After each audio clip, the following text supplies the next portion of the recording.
This podcast is a quest for well-being, a quest for a meaningful life through the exploration of fundamental truth. Enlightening ideas, insights on physical, mental, and spiritual health.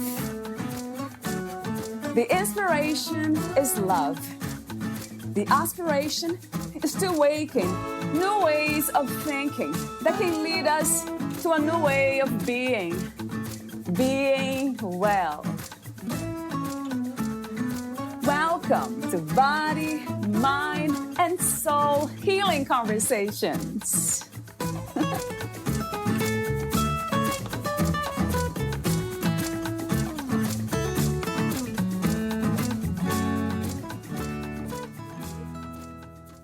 Spiritual emergency can be seen as a crisis in connection without resources to reestablish connection. Experiencers, we feel less connection to all that is, aka God, the universe. Our dreams are chaotic and leave us disturbed on waking. We have fears we didn't used to have and imagine bad outcomes. We may wonder, i.e., am I crazy? We may push others away, i.e., maybe they are nuts. We long for the connection we used to have when our meditation was deep and our spiritual community very close. What drives the crisis deeper?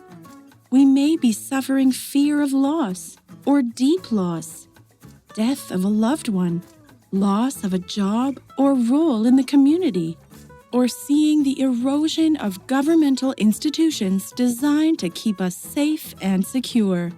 Our community and inner resources for facing challenges make the difference between crisis and vast positive potential.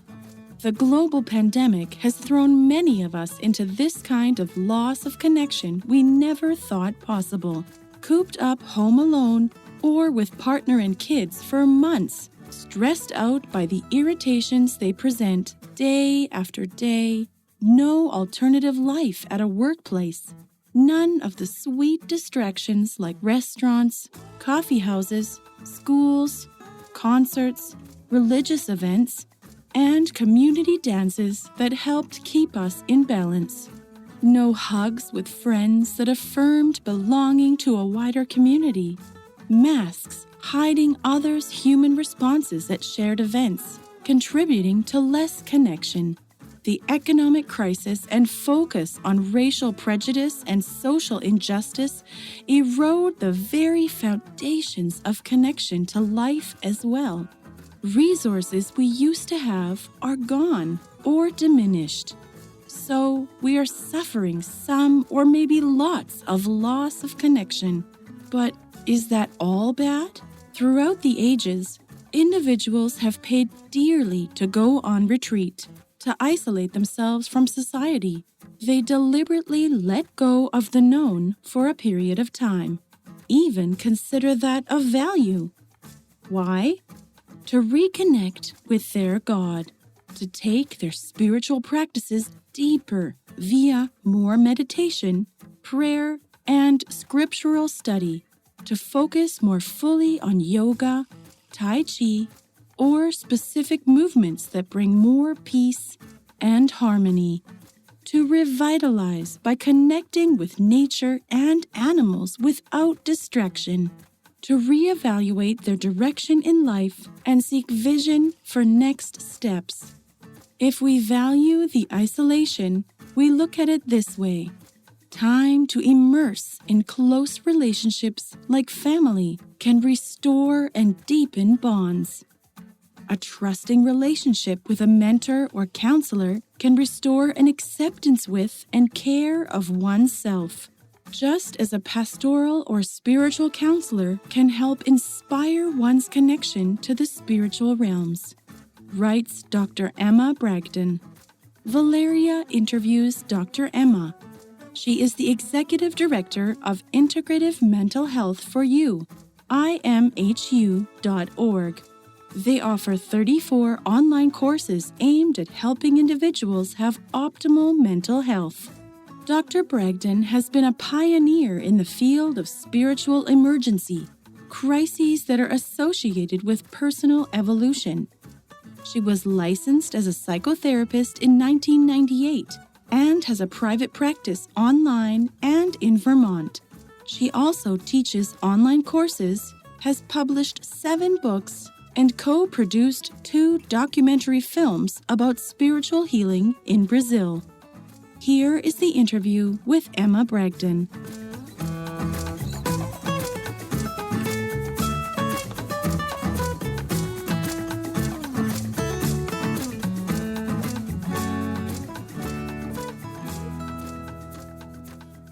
In your own words, who is Emma Bragdon?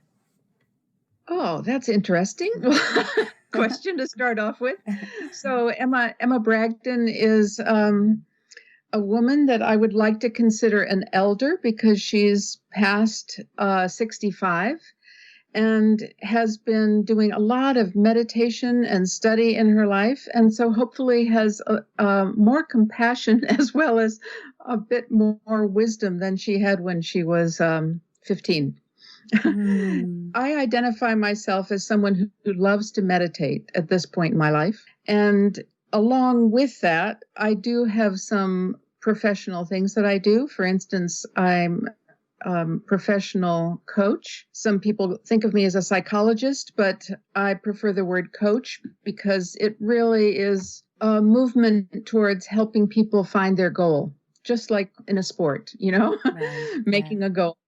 So I like that word coach. And I'm also the executive director of an online learning program called Integrative Mental Health for You. And we offer about 34 different courses, most of them online, but some of them, in live workshops. And I started that 7 years ago because I was so deeply moved by what I saw in Brazil after over 10 years of spending a good deal of time there, 6 months out of every year for 10 years.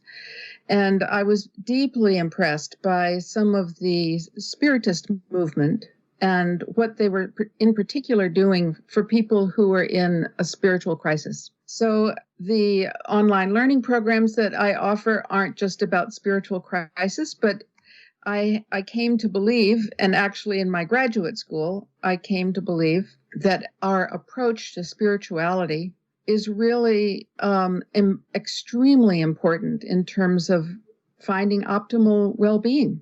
And oftentimes, when people are out of touch with themselves as a spiritual being and themselves in communion or personal connection to whatever they call a higher force, whether it be God or Divine Mother or whatever it is. But when people are out of touch with that, that's when the mental disturbances or emotional disturbances can happen. So reconnecting in those ways, reconnecting with whatever we consider is of spirit, and it may be as general as calling it love or the source of all or creator, that really can be at the heart of recovery or optimal well-being. That's interesting that you mentioned spirituality and being connected to the spirit, because I think I got an email this week from a scientist, and I remember he said, "Hey, I looked at your podcast and I noticed that you have a lot of people talking about spirituality, but there's no science behind that." And I was thinking to myself, what is the science behind love? Good luck in finding evidence for that, how wonderful it is to love and to be loved. Absolutely. Well, there is, it depends on where you look and also what words you use when you're looking, but certainly, positive psychology, which is a domain in and of itself, tells us that loving connection, loving, supportive connection is extremely important in terms of enjoying your life. And also, if you Google with the term meditation and you look for research studies, you'll find a lot of studies right now that say that meditation is bringing us more peace and more satisfaction. And so it is true that there haven't been a lot of research studies on spirituality as a general term. So I can understand why this gentleman was coming from that point of view, but it all depends on what word you use when you start searching. Before we talk about the two topics, I guess it might be connected as well. The upside of the global spiritual crisis and spiritual emergency. Mm-hmm. I have a few warm-up questions, as I mentioned, off record. So the first one, Emma, is what is life to you? What is life to me? Oh my gosh. Well, along with the spiritists, I would say that life provides an opportunity for spiritual evolution. And that may be, in fact, what life is all about for everyone, but some of us gravitate towards that particular path and others don't. So that's one answer. And then the other answer comes really more from a yogic philosophy. And I'm a practitioner of a kind of yogic meditation. So in their words, which I think actually coincide with the spiritists, but are different, basically life is about maintaining our close connection to God or spirit or whatever you want to call it, the creator, and at the same time enjoying the gifts of creation. But the communion, having a personal connection to God or creator, is really at the heart of life. And it can be extremely difficult to maintain that connection when we're bombarded by all of the drama in life and we have lots of emotional reactions to it. I mean, especially now with the pandemic and on top of it, all the protests with around racism. I mean, the news is full of all kinds of emotional reactivity. And of course, we would have that with the financial fallout that's going on right now, as well as political fallout that's happening. I mean, on every single level of what we consider the foundation of our life, we're being severely challenged. So it's hard, I think, to maintain just a loving, peaceful connection with Creator, while in the midst of it, we're wondering about, do we have enough money to buy food for our children? Or can we pay the rent? Or when am I going to be able to go back to work? And am I going to get sick? What do you think is the opposite of life? Well, it's certainly not death, Right. because from my perception, life continues on.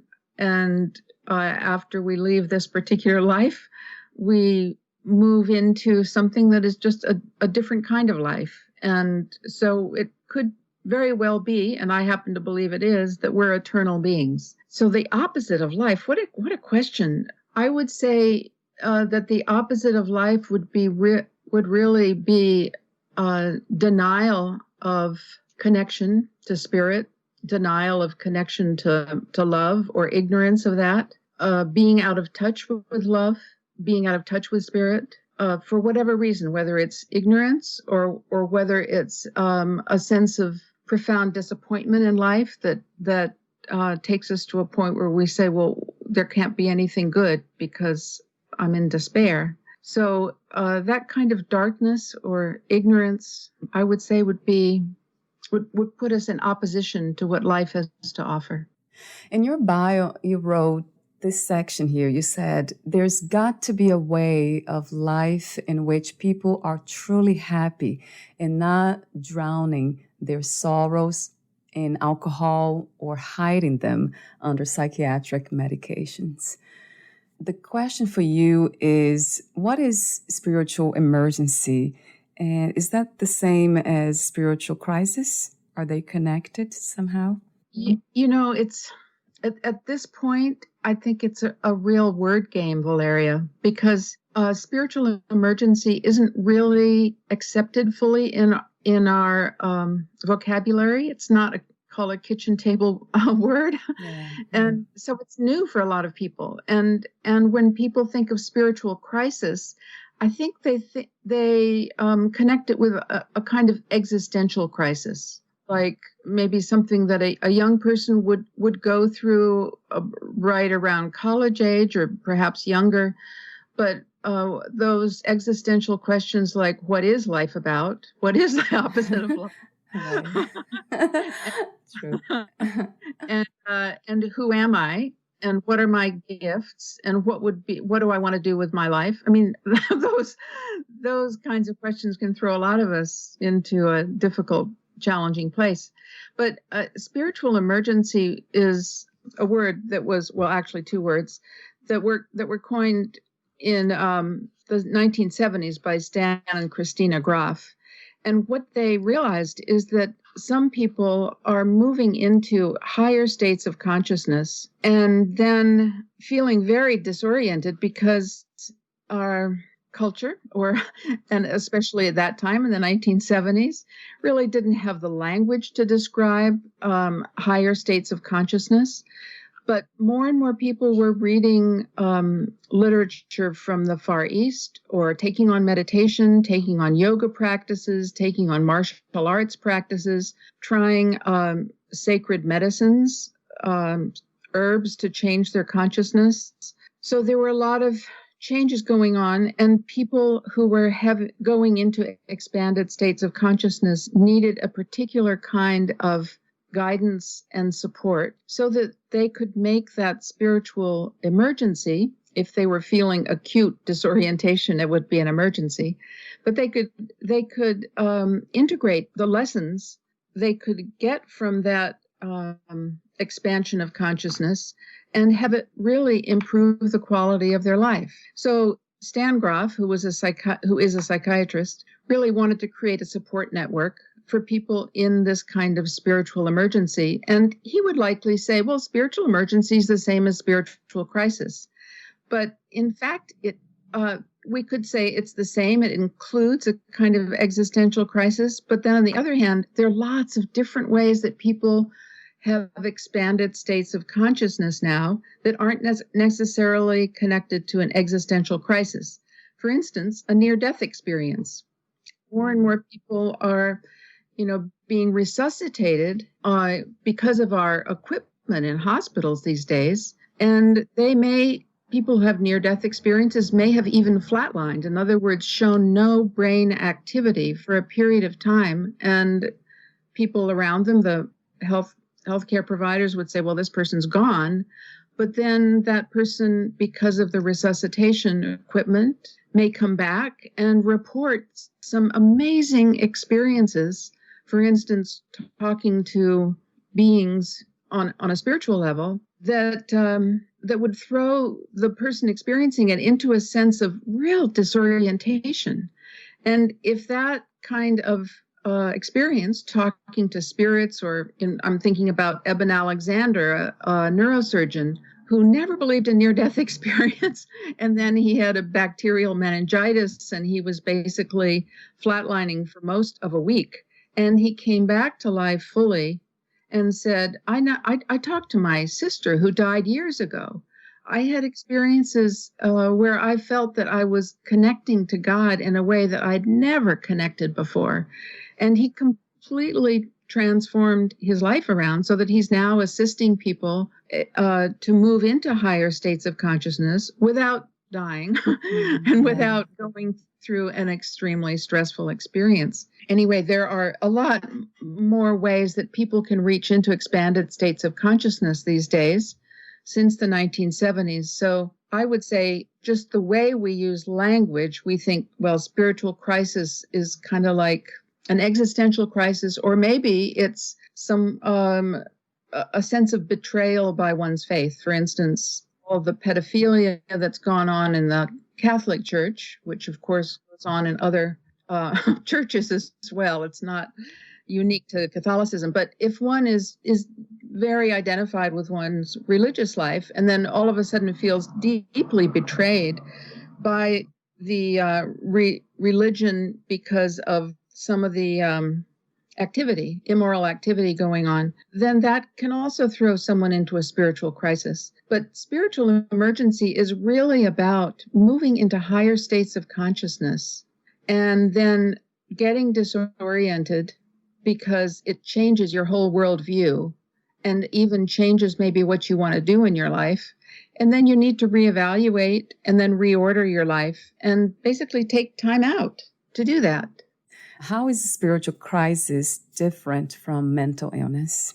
Well, one of the reasons it's important for us to find language for spiritual crisis and spiritual emergency is because we are much more used to the language of psychopathology. And if someone, for instance, walked into an emergency room or talked to a psychiatrist who is not oriented towards a kind of spiritual psychology, and if that person said, I'm hearing a voice in my head, and as soon as, and that voice might actually be kind of the preview for that person that they have a gift in channeling wiser beings. But the psychiatrist might hear the words, I'm hearing voices, and think, okay, that's a symptom of psychosis. This person needs antipsychotics, and they need it soon so that those voices will stop.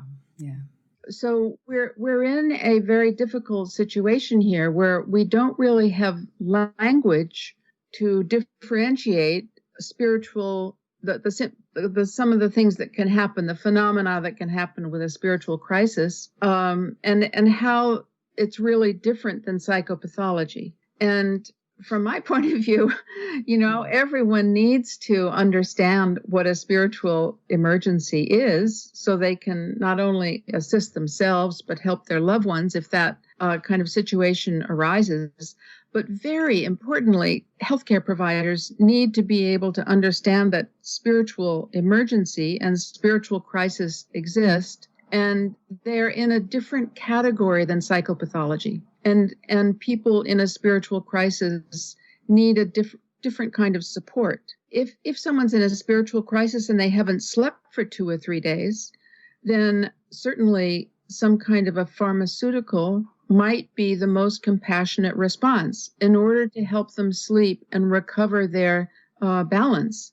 But on the other hand, if someone is hearing voices and they're generally stable and have had, they're in stable relationships, they enjoy their work, but all of a sudden this starts happening to them and adjacent to their stable life, then to be told that they're in a psychotic process is not helpful. And so we have to stop this kind of automatic thinking that, if you hear voices, that means you're psychotic, and educate ourselves so that we can more easily discern when is someone in a spiritual emergency and needs support for it, and when is someone in a situation probably related to their stress, in which they really need the services of someone who's very well tutored in psychopathology, and hopefully someone who can help that person with a very modest amount of psychiatric medications. And that leads me to something that I read in your biography, and you mentioned briefly earlier. It's about the experience you had in Brazil with spiritist healing and connection between spirituality and well-being. Talk to me about that, Emma. I was first invited to teach trainers, actually, to teach teachers in Brazil about a particular 9-day course I was teaching in called the Avatar course. And so I went to Brazil with that in mind, and I was planning on being there for a little under 2 weeks and then leaving. But I visited John of God, quite a well-known spiritual healer at the time. This was in 2001. And I had a very powerful, energetic experience that was just beyond words when I met him. And then as a result of that meeting and some strong experiences that happened right in that first week of being there, I decided to spend more time at that center and actually to bring people who were ill for healing there, because I saw a lot of results going on. So over the course of 2001 to 2012, when I was spending some time there, I saw people being healed of alcoholism, profound mental illness. I heard one doctor, a Brazilian MD, tell a story of how he had been physically dead and literally in a morgue situation in a hospital, and then it'd come back to life. And I was so impressed with what I was seeing in terms of the kind of healing people were getting. And I want to say one of the most profound bits of it was I accompanied some people down there who were struggling in some of the last stages of cancer. And one of the thoughts in John of God Center was, healing might not mean that you no longer have cancer.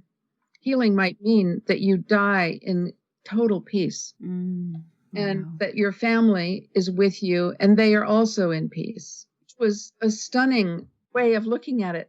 So I saw some people healed and talked to people who were healed of brain cancer, 4th stage. And I also was accompanying families who attained a kind of peace about the cancer that one of them was having. And I later heard that there was this very, very beautiful passage of dying that the person who was sick experienced and the family experienced that goes way beyond what I'd ever seen before. That's one answer to your question.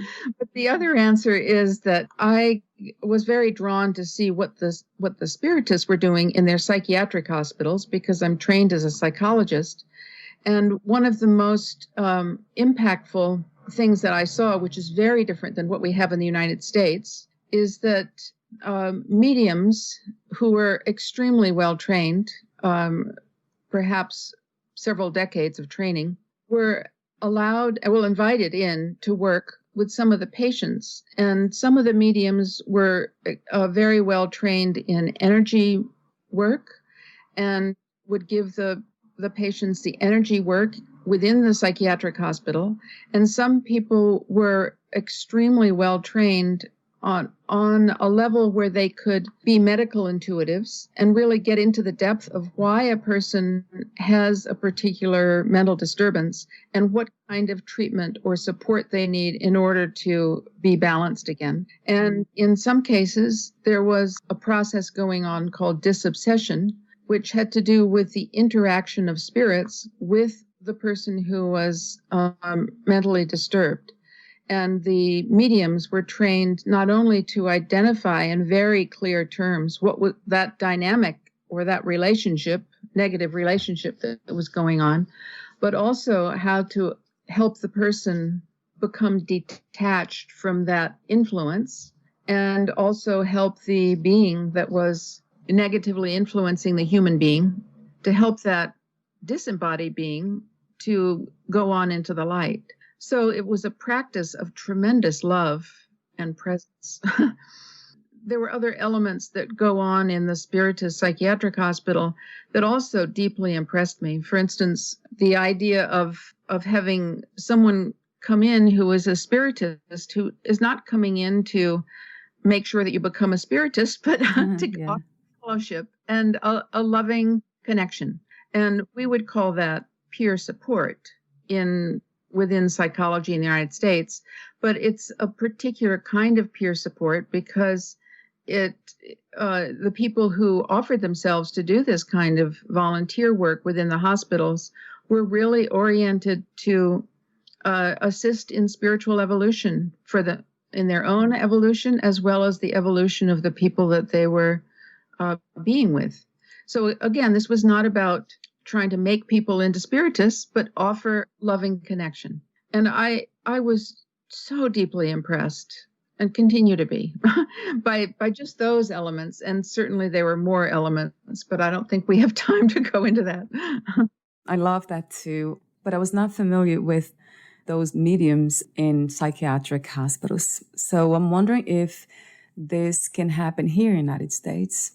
Well, I'm actually asked frequently, where can I go? I mean, from people in the United States, where can I go to be with the kind of mediums that they have in Brazil for this kind of unusual work?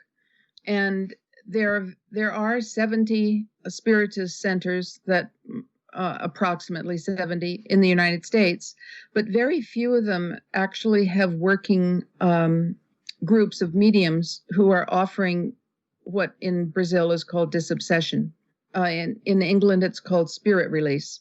But there are individual practitioners in the United States who do something akin to spirit release, and they work generally by themselves. But I don't know of any hospital that accepts this kind of work. In fact, I volunteered with a group of other people who are well trained in energy work. I volunteered to go in and help some of the patients in a psychiatric ward in Vermont, one of our largest, and they just said they couldn't accept it. And even though, I was trained in energy work as also a psychologist, and the people I was affiliated with were also medical doctors or priests, they still thought it was unsafe for us to come in and do the energy work. So from the point of view of the way psychiatry and psychology is practiced in the United States, some of what happens in the spiritist psychiatric hospitals in Brazil is radical, absolutely radical. And that point of view rests in, I think, the conversation you brought up, someone who was a scientist saying there's no science behind spirituality. Right. So unfortunately, our mainstream psychiatry and psychology has a lot of limitations. Yeah. And is into new things in some ways. That's why I love the word you use in your work, integrative. So in a way, it's bringing everything together, because human beings, everything is the body, mind, and the spirit. And we cannot work one area without addressing the other. So maybe one day, do you have hope that one day this integrative, this whole, we call wholeness way of living and dealing with humans and in all kinds of professions, do you think that one day this will happen? Oh, yes. I think we're going in that direction. One way I look at it is that in the 1960s and 1970s, people were led to believe that psychiatric medications held great promise to help people move out of terrible symptoms they were having of mental disturbance.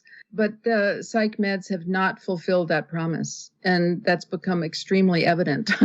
So we have to look for something else, in terms of why is it that people have mental disturbance and what do they need in order to move into greater health?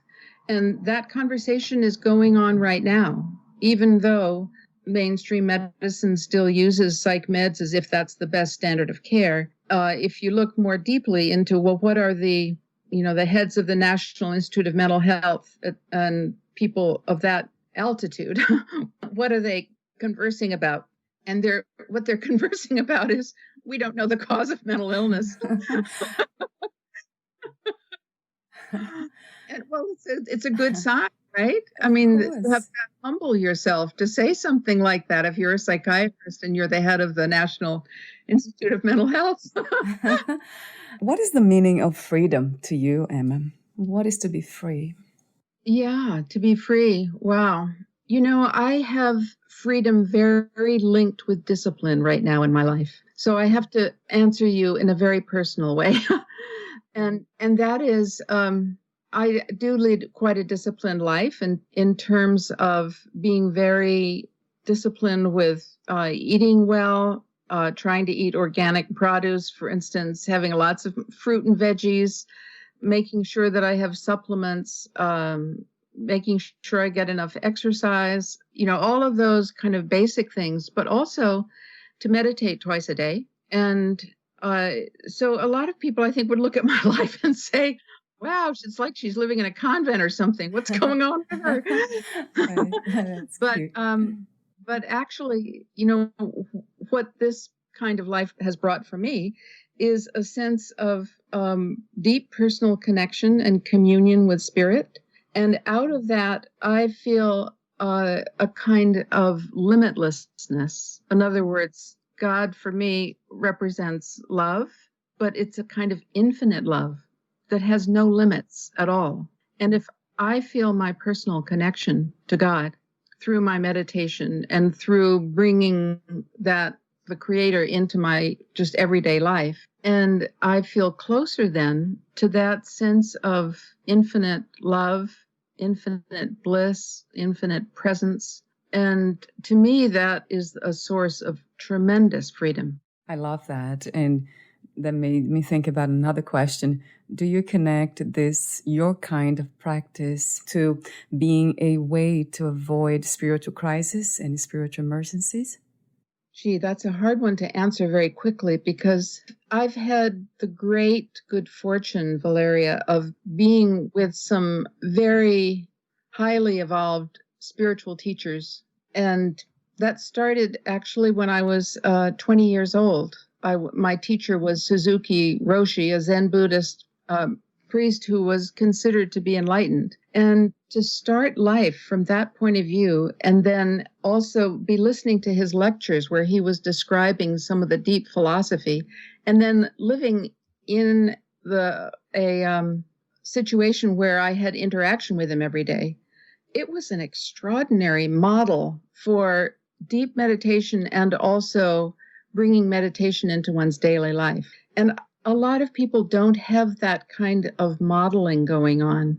And so if a person just maybe feels very distraught because life is not going the way they want it to go, and perhaps they don't feel good about themselves, and then they start isolating from the world, and they start meditating long hours without any social contact and without any kind of anchoring with a spiritual teacher and a philosophy, then it's possible they can get into real trouble. So I'm a firm believer that the spiritual path is like a razor's edge, and we do need spiritual teachers, and hopefully highly evolved spiritual teachers that can really help us if we get into trouble. And how could we not get into trouble sometimes just because of all the drama that's going on in life? You know, it's not easy. Yes. I feel a huge debt of gratitude to the spiritual teachers that I've had in my life.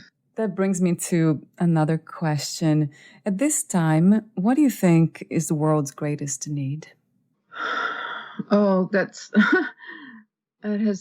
question has so much in it, but I would hope that as we go face these crises that we're facing right now, that for instance, that the solitude, if well used, in other words, the stay at home, if well used, can actually give us time to sort out our priorities. What is most important? And possibly, for some people that will mean, well, my family's most important, and having loving relationships in my family and with my friends is most important. And now I think we're seeing that kind of clarity around our priorities being expressed very strongly in the protests. In other words, Black like me and people who are standing up and saying, we don't want to tolerate racism anymore.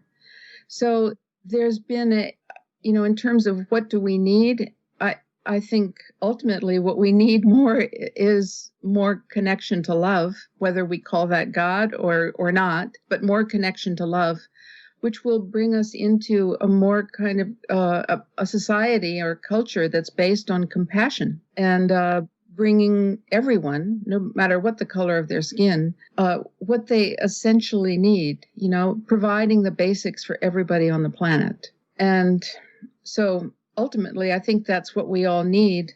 And my sense is that people can discover that huge body of compassion and love when they meditate more. So, and connect with the God self, because each of us are a spark of the divine.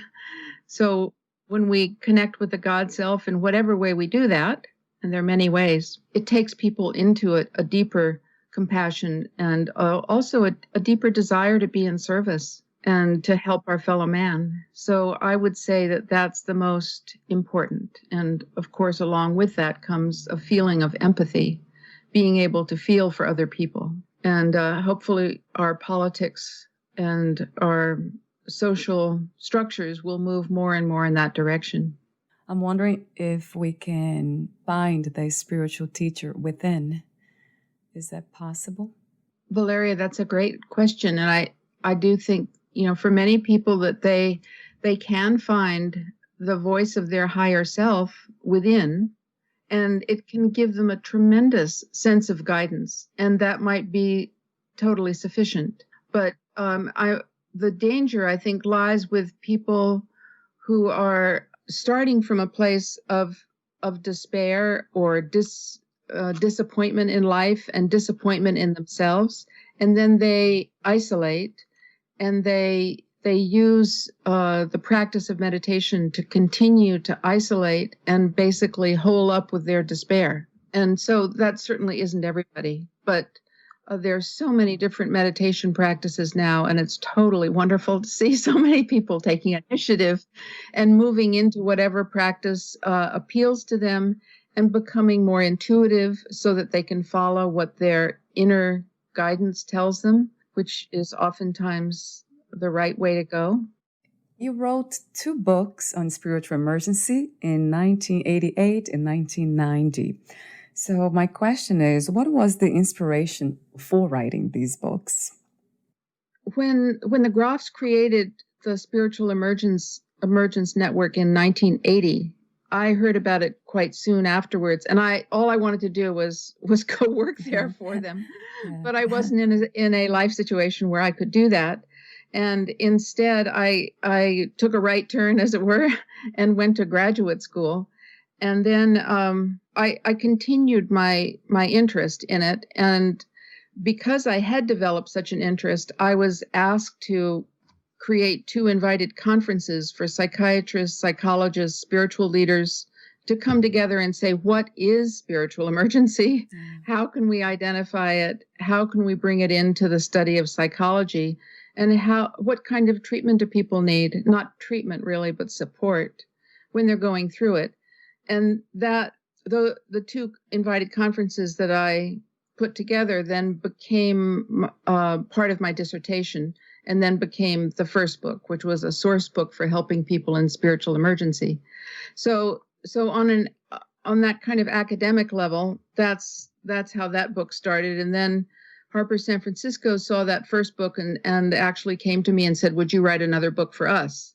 So that was a nice thing to have happen when I was just finishing graduate school. But on a personal level, my mother actually followed in my footsteps and got involved in meditation after I had gotten involved. And she also was very impressed with Suzuki Roshi, the Japanese Zen master I mentioned earlier. And unfortunately, in 1971, so that was 10 years before I went to graduate school, in 1971, she died. And apparently it was very deeply connected to some distorted thinking that she had about death being a release into freedom. And so the idea is that she actually suicided with the notion that it would take her closer to enlightenment, which would clearly be a spiritual crisis. It's another emergency topic. It's suicide. Yes. It happens a lot from what I hear. Would you like to make any comments about suicide prevention, Emma, at this time? Oh, well, it's again, it's a profound question and challenging to answer very quickly. My sense is that a lot of people who are really in such despair that they would look seriously at the option of suicide are feeling out of touch with others. In other words, they don't have really trusting relationships in their life where they can just tell it all and know and have full confidence that they'll be fully accepted for exactly where they are in their life and who they are in their life. because it's when people establish that kind of connection, human connection, with one other person, that they feel like they have a lifeline. Whether that person comes to them because it's a peer counselor who answers the phone at a suicide hotline, or is their neighbor, or is their brother or sister, or their psychiatrist, or a coach, or whatever. But it's having just even one person where they can tell it all and feel fully accepted, which can create the lifeline, even though that person who is considering death and killing themselves might actually, have many problems that they're trying to sort out.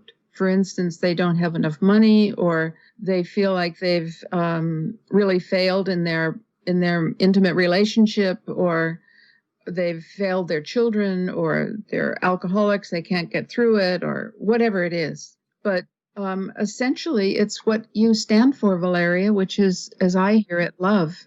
Yes. So it's a kind of love that is not connected to sexuality, but is a kind of love which offers full acceptance and is available. And I go back always within when I speak of love, because it starts here. It has to start here first with me in order to emanate and go out there and reach others. Do you believe in unconditional self-love? Unconditional self-love, that's interesting. I think that's ultimately a fantastic place to get to, or let me say it might be a place that we cultivate within ourselves, that we have a place we can go to within ourselves where we have unconditional self-acceptance.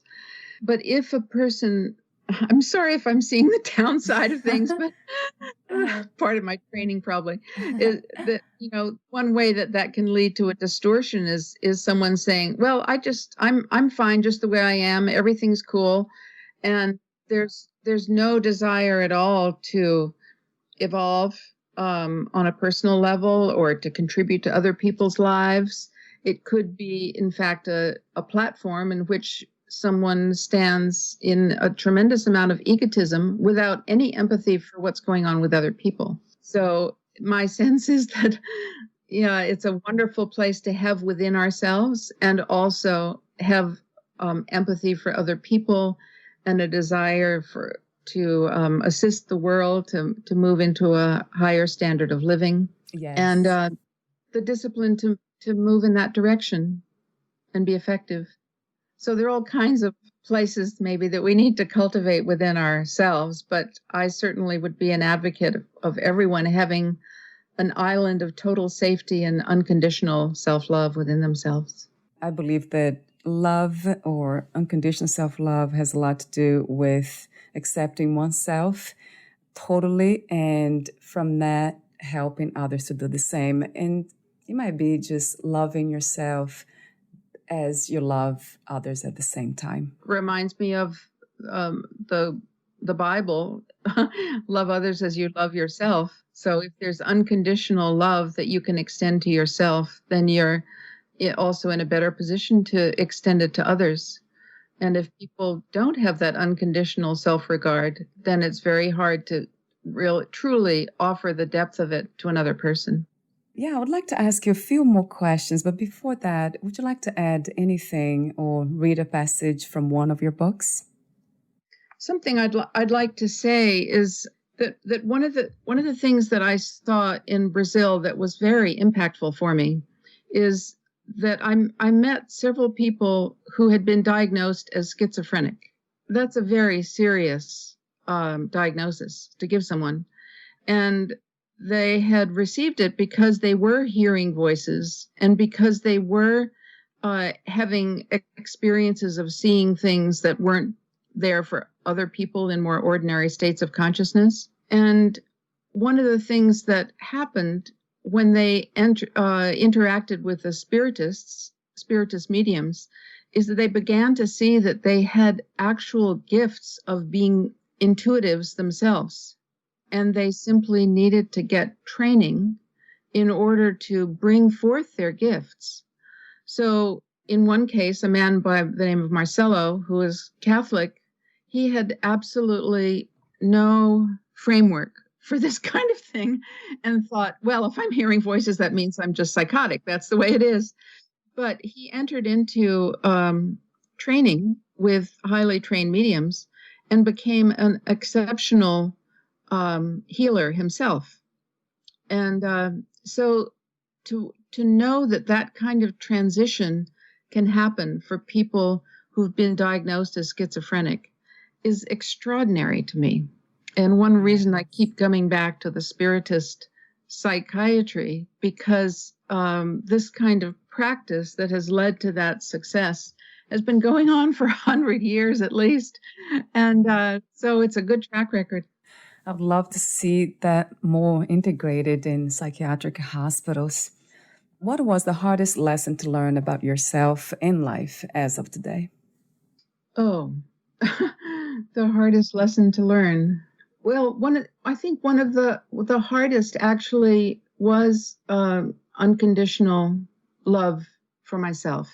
I was brought up in a family where there was quite a bit of shame, and even though there was intelligence and people working very effectively in the world and looking from the outside, looking as if they had wonderful lives, from within it, there I could see shame and depression and a sense of I'm not enough, I should be more, and a sense of pressure, like I've got to keep pushing myself to become more than I am because I'm not okay the way I am. And so, I saw that shadow going on within a life that again looked probably totally wonderful to people looking from the outside in. And so I noticed that the shadow can hide itself very, very well. And it certainly did within me. And I had to take advantage of, or not that I had to, but I wanted to take advantage of really good psychotherapy to help me to move through that kind of shadow. But it's not something that happens overnight. At least it didn't with me. And so I think it's one of the most important lessons to learn for all of us, and can be very challenging, whether we do therapy or meditation or whatever. What is another word for healing? Becoming more whole. Another word, and just given what you last asked me, maybe becoming more fully integrated with the body and treating the body with great care as the vehicle of this life, and also acknowledging the importance of the mind, not just the intelligence, but all of our attitudes and emotional responses, and moving into a place where we can take responsibility for what is in our mind. And that includes also in the heart, taking responsibility for what's in the heart and listening to our higher self. And becoming whole would also, for me, include each person answering for themselves, well, what is spirit? Do I have a spirit? Am I a spirit? And then if so, then how do I take care of that part of myself? And taking care is a really important concept. Yeah, taking care. I love that. And cultivating part of myself. I love that. Taking responsibility and taking care of all parts of ourselves. Mm-hmm. Would you make any change in your life or do anything differently? No, I really feel like it's not that I'm prepared to die. I'm actually very, very healthy and live in a beautiful place and enjoy my life. But it's actually a question that I've asked myself quite frequently. If my life is taken by some circumstance, would I be ready? And I feel yes. The answer is yes. What are 3 things about life you know for sure as of now? Well, as I mentioned before, I hate to be a broken record, but as I mentioned before, I really do feel that this life is about holding a balance between a personal and consistent communion with Creator as well as total appreciation of all the gifts of this life that we have. Maybe that's both one and it's three. Does that answer your question? Yeah. Yeah. It's 1 in 3, 3 in 1. And it has been a peaceful conversation, meaningful, and love your wisdom and love your presence too. Where can we find more information about you, your books, products, services, and future projects? Okay. So for my personal coaching, the website is emmabragdon.com. And for the courses that I offer through Integrative Mental Health for You, that website is imhu.org. So we're a not-for-profit organization.org. And I as in image, M as in Mary, H as in Harry, and U as in Utah.org. Those two places would give you more information about what I'm doing and more access, as well as a phone number and email. And in terms of the books that I've written, I've also produced 2 documentary films, as well as several short documentary films on spiritist psychiatric hospitals. The books can be accessed through imhu.org in what's called the store. We don't sell it, but you'll get links to Amazon.com. And then the others can be found if you go into the course on the seminar in Brazil. And that gives you ready access to all of the videos that we've created. Thank you so much again, Emma, and we'll talk soon. Okay, Valeria. Thank you very much. It's been a pleasure. Thank you. Bye for now.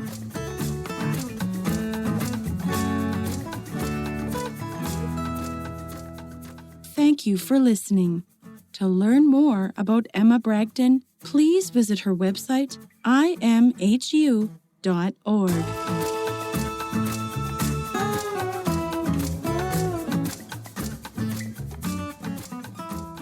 To learn more about this podcast, please visit fitforjoy.org/podcast. I want to thank the Patreon members, Lawrence McGrath, Mark Basden, Terry Clayton, and Aidan Vickrock. Thank you again for listening, and bye for now.